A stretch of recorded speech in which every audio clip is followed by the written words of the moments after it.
got company.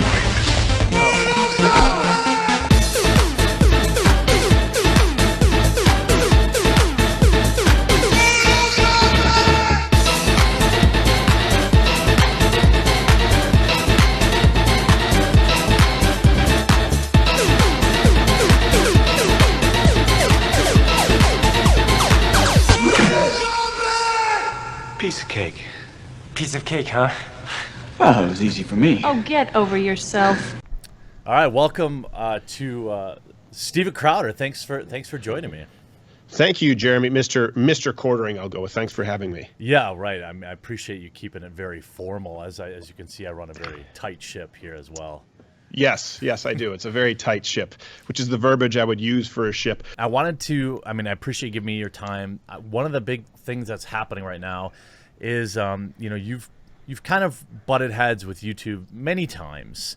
And we fight a similar fight in terms of, my position is that YouTube's guidelines are obviously unclear. We agree on that.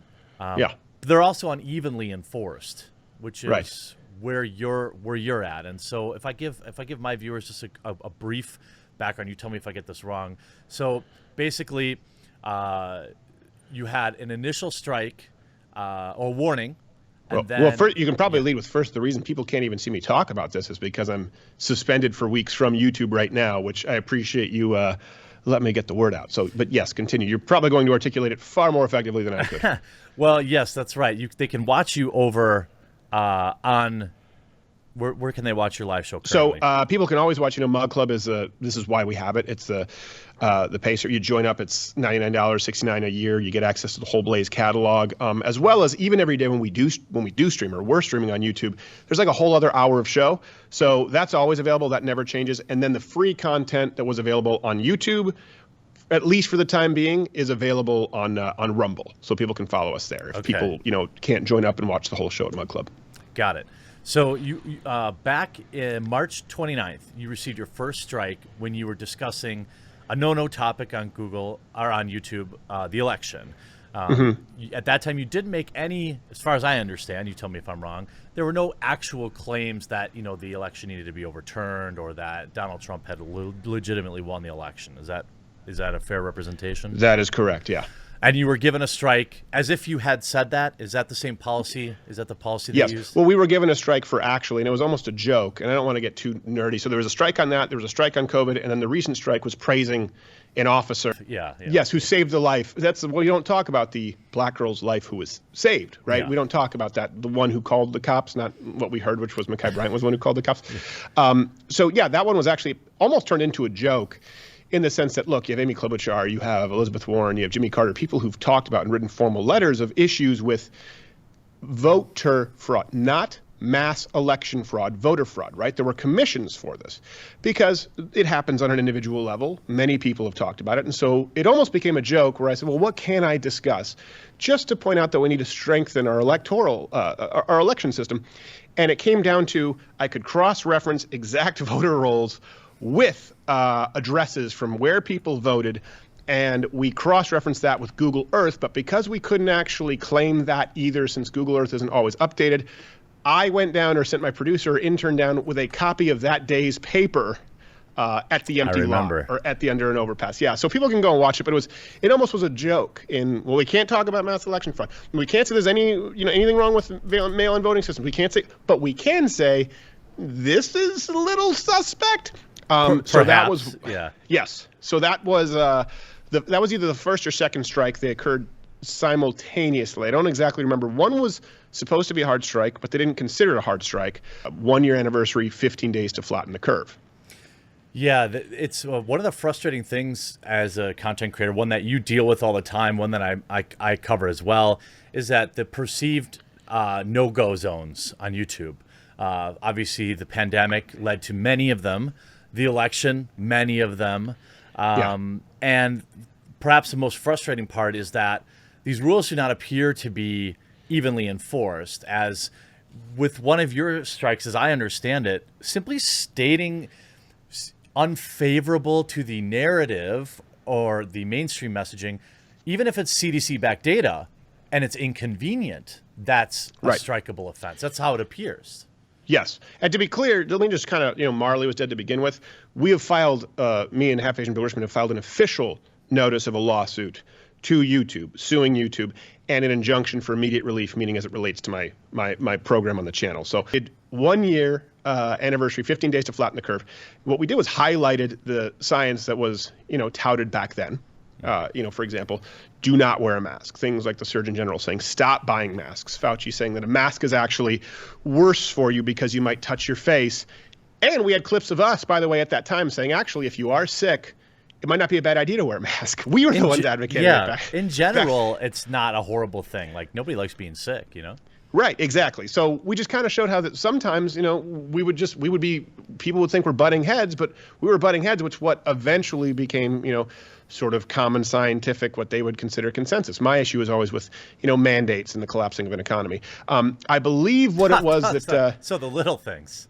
Yes, the little things, yeah. I believe what it was they got really upset about was actually us citing the CDC. And actually, I think it was Gerald in my office who said that, and I'm not entirely sure because they're always very vague, YouTube, where we said it's important to note that young people are significantly less likely to suffer, be a part of the mortality statistic than even the flu. And it's significantly more lethal to old people than the flu, okay? It's significantly less lethal than the flu to really young people. And and here's why that's relevant. And by the way, this was citing the CDC data, okay? And a lot of people don't know this. All of our sources are available at loudnewscrowder.com. We always make sure they're always available. People may have arguments about whether the CDC is the best source or the World Health Organization or Johns Hopkins, right? They may argue about that. That's fine. But we provide them so people know where we're coming from. And in this case... I was just saying, to be clear, sorry to interrupt, that is the source that YouTube wants us to use. I believe that when they came out and they started putting the disclaimers on videos, it was based on CDC data. Yes. We were talking about this. And you know what? It matters because people say trust the science. Well, it matters because when you understand the difference of an immune response of a young, healthy individual versus an old individual, and how some people who actually have maybe robust immune systems can overreact to certain kinds of viruses. Look, it's interesting as to why young people, young people, die in significant numbers from the flu and not to the same degree. That's what we were talking about, saying that should be interesting as a point of study, especially if we're looking, for the same reason. There are different people who have, and when I say different reactions, some people have significant side effects from it could just be feeling like crap, body aches from the vaccinations, and some people have none. And these are things that, people should be able to discuss because that also determines where the future science is going. Perfect example of that is right now when there was a debate, people saying, why should people who are vaccinated have to wear masks? That doesn't make the science doesn't say that makes sense. There were people who made those statements who were banned, who were throttled, who were punished. And they're not retroactively remedying that either, which is an interesting thing when you have like Chicago Mayor Lori Lightfoot or super huge mega brain Alexandria Ocasio-Cortez saying, yeah, I've gotten the poke, I'm good. The CDC says I don't need to wear a mask, but I'm still going to. And that's not following the science. So not only that, you're not following the guidance when you have states that are not lifting their mask mandates. Right. So when do these states get punished for medical misinformation? So that was, I believe, was the first strike. We had a warning strike, first strike, and then the most recent one was a strike that revolved around the case of the officer. And look, this is also what matters here. I believe they cited that this was not really a violation of policy. We're not entirely sure, but could be bullying or harassing. Yeah, bullying or harassing or something because we were mocking, reveling in the death of some. Listen, that's not what it is. We were praising an officer for saving a life. Okay, and if you can't praise an officer for within, I think, 11 seconds, hey, drop the knife, everybody down, shoot mid-stab so the other girl is saved, then you can't praise any officer. That's it was an incredible shot, too, considering the scene and the bystanders. And, and you had, LeBron James putting that guy's face on the internet demanding consequences. That's okay. And I don't believe in playing defense. I don't believe in playing it's a tragedy all around and we need to find out how we can. No. Look, it is important to praise heroes as well. And when someone saves a life, When someone saves or potentially saves a life, saves someone from a stabbing, right, who has to react that quickly, I'm not going to be well, I don't agree with what the officer did. No, not only do I agree with what the officer did, I said not only is this a justified shooting, I think it was a necessary shooting from the officer, or he wouldn't be doing his job as an officer. So that was what the strike was based on. That was a second strike, and we have reason to believe that they're looking retroactively for potentially other strikes on the channel, because these aren't really violations of policies. They're depending on who interprets them. You know, we've had conversations with you where we've tried to understand the rule book. So I would hate to correct you, but you sort of, classified it as butting heads. I don't see us as butting heads. I see us as saying, okay, well, look, let us know what the rules are, and your platform, your rules, fine. You know, if you're, especially if you're a publisher.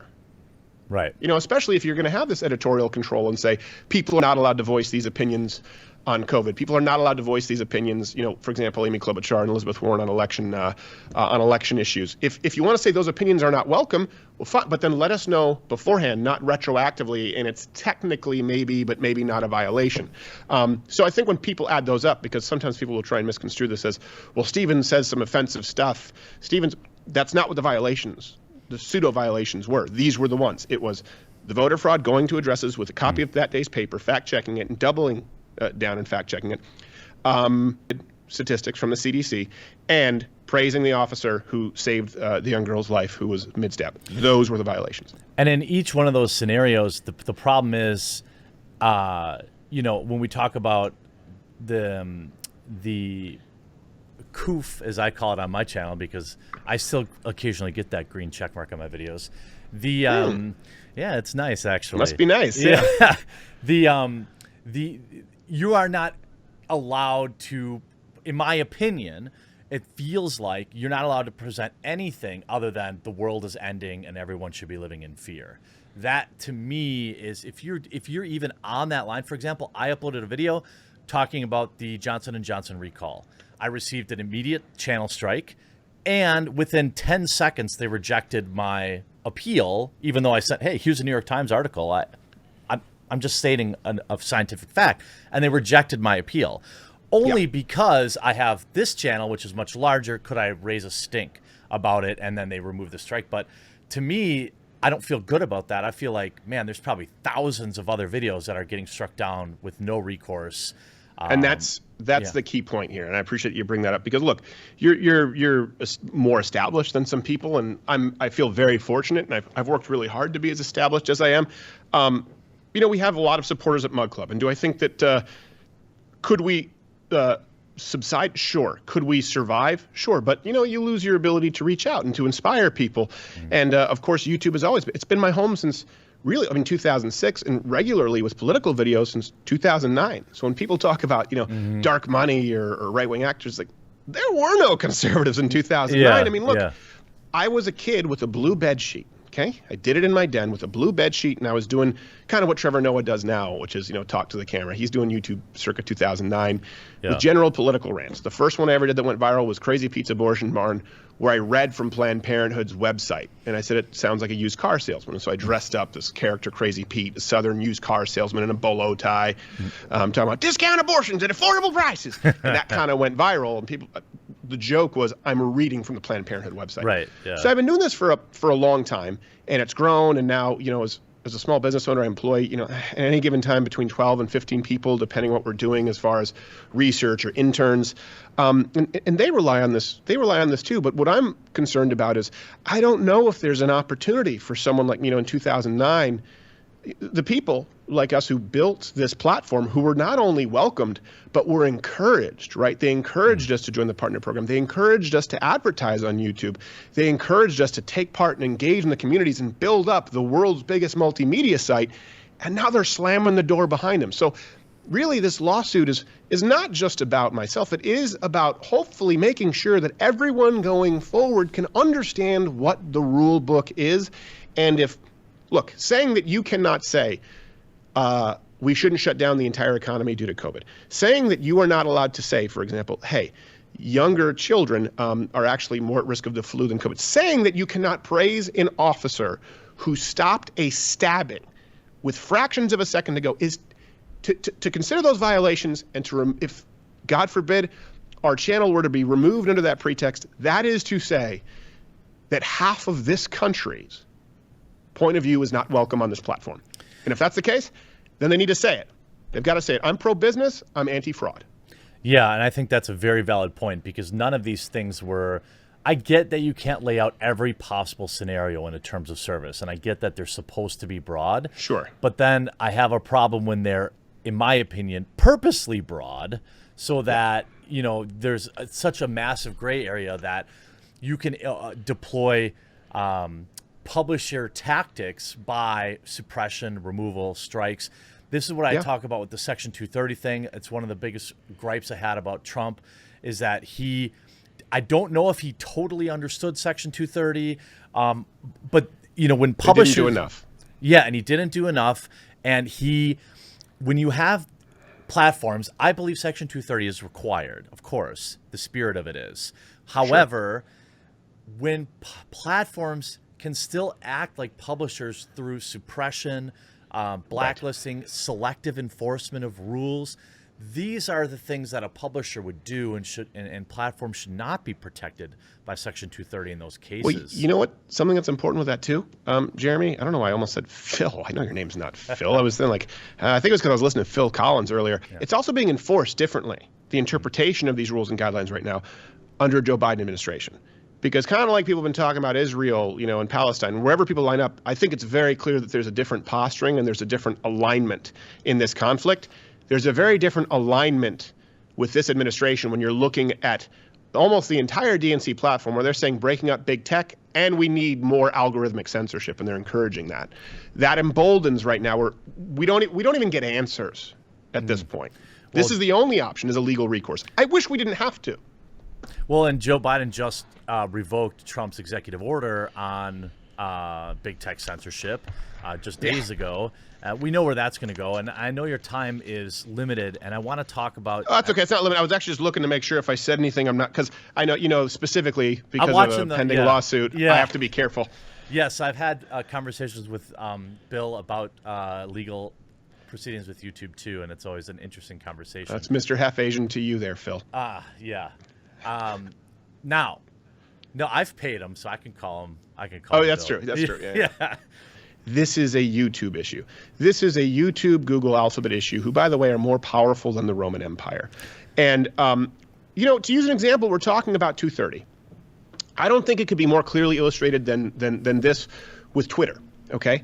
So people say, oh, it's a platform, they can do whatever they want. Well, people don't understand 230 means that they enjoy the legal protections of a utility. Just like if let's say some neo-Nazis make a phone call on, I don't know, I assume that they use Metro PCS. Obviously, or Boost Mobile maybe, yeah. Right, maybe Boost, maybe Amped. Wasn't that Travis Barker a long time ago? Amped Mobile. It was like you can watch television on the secondary screen of your Razr. Yeah. They used to have kiosks at the mall, like carnival barkers. Yeah, let's assume that they a bunch of neo-Nazis got on Metro PCS and called and had to join up. You know what? They probably got on a carrier before their last meetup. The carrier is not held liable. Yeah, the carrier is not held liable because they don't control what is available, on their platform, on their utility. That's the same protection afforded to places like Facebook, Twitter, YouTube, not afforded to places like New York Times, Washington Post, Breitbart, right, where basically they are held liable for what is posted because they're considered a publisher. YouTube says this is free and open, and so it has to be free and open for you to enjoy those first off, legal liability protections, tax protections. This is something that is very relevant. So this is what Twitter has said. They enjoy 230 protection. Okay, a sitting president, Donald Trump, he was removed while he was a sitting president, was removed for saying, I know you will go and make your voices heard peacefully. And he said, fight like hell, which, by the way, this is why we sell these shirts, because I've been saying fight like hell long before Trump did and long after President Trump will. It's a term that people use. Right. Anyone who acts like it isn't is being dishonest. Yeah. Removed for that. Hamas is still on Twitter. So this is important for people to know, right? Hamas, the Ayatollah, is still on Twitter. These are people who've called for the destruction, not just of Israel, of all Jews. I believe that Ayatollah, didn't he call them cockroaches or something? There's some of these wild, Farrakhan was on for how long, too, before they finally got rid of him? Right, and this goes on for a long time. So when Twitter says, hey, we are not a publisher, we're an open platform, but we are deciding that Donald Trump can't say fight like hell, a president. We're removing him. Well, then does that mean? That means that you have decided that the Ayatollah and Hamas are acceptable. You need to be held liable for that then. In that case, either none of it's acceptable and you don't do anything about it anyways, barring it being illegal, right, or it's all acceptable. You don't have to like it. So the fact that Trump is not on, but people who have actually advocated genocide are, that should tell you all you need to know and why 230 needs to go away, or there need to be some ground rules. And this is not about, if YouTube said tomorrow, YouTube, Twitter, Facebook, if any of them said, look, we just don't want conservative points of view. You think that cops have the right to shoot to stop stabbings? You think, for example, Brown just happened today, or I don't know when this is going up. Brown, you think that police officers have the right to shoot when, they've had their kneecap run them over? Yeah. Run them over. If you think that point of view is not welcome here on YouTube, on Google, on insert whatever platform here, fine, then say that, and you won't hear a word out of me. But that's not what they're saying. I'm pro-business.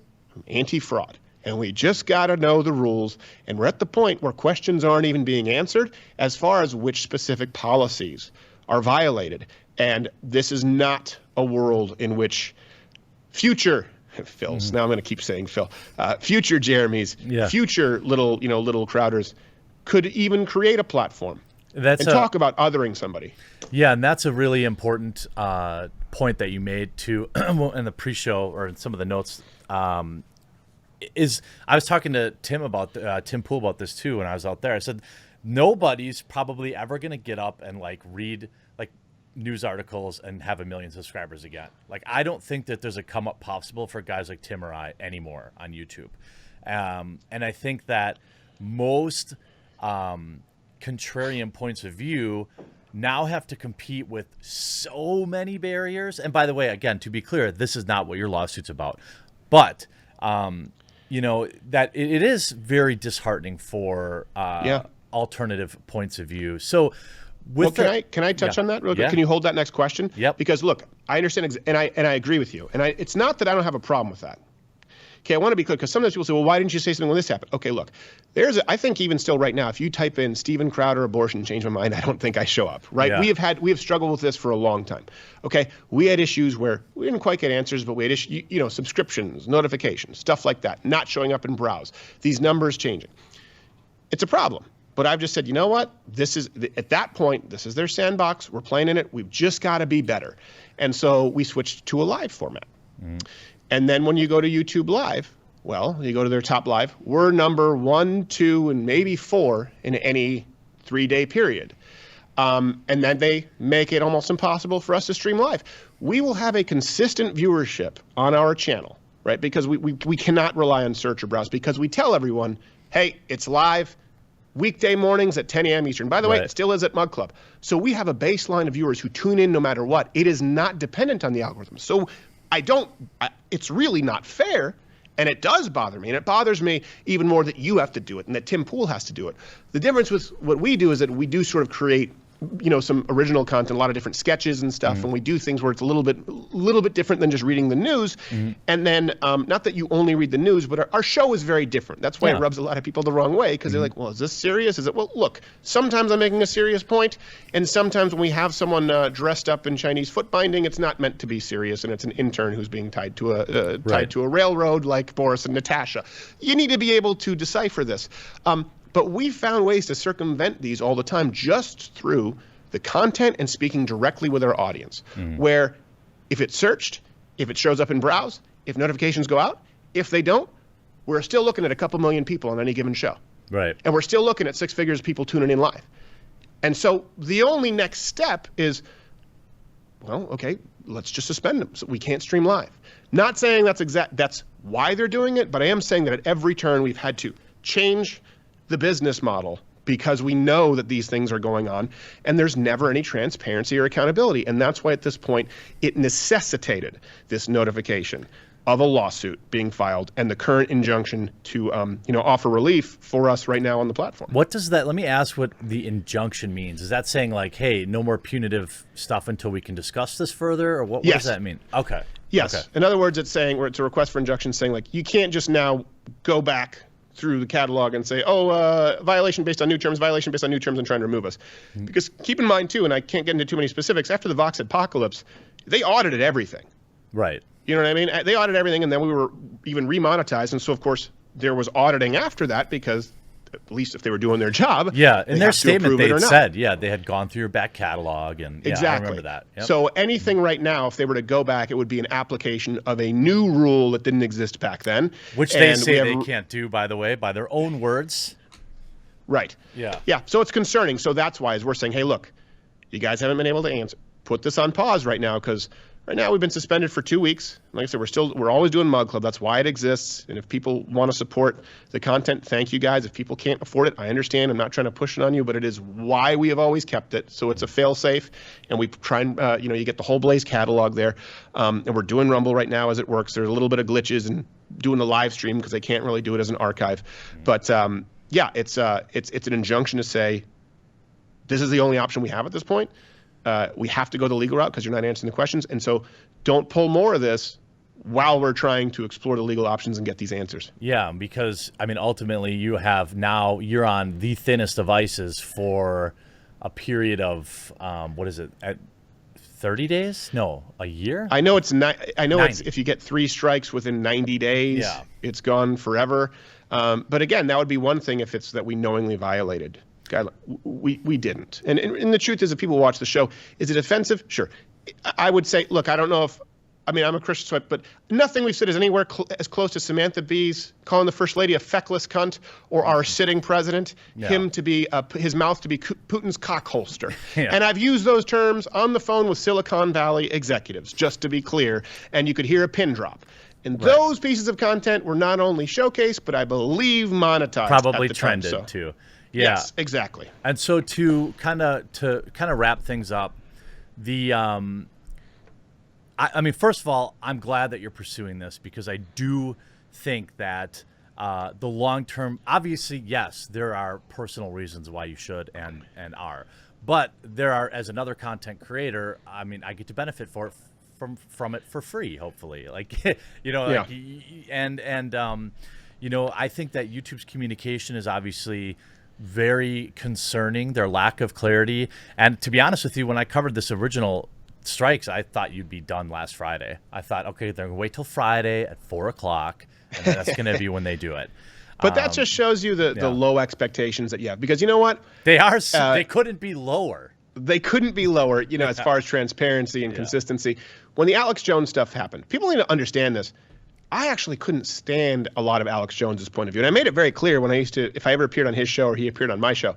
But I defended saying this guy shouldn't be just absolutely removed. Now, I understand why a lot of people out there who aren't necessarily politically involved will say, well, not taking into account the First Amendment issues at play, say, I think that was too extreme. That needs to go.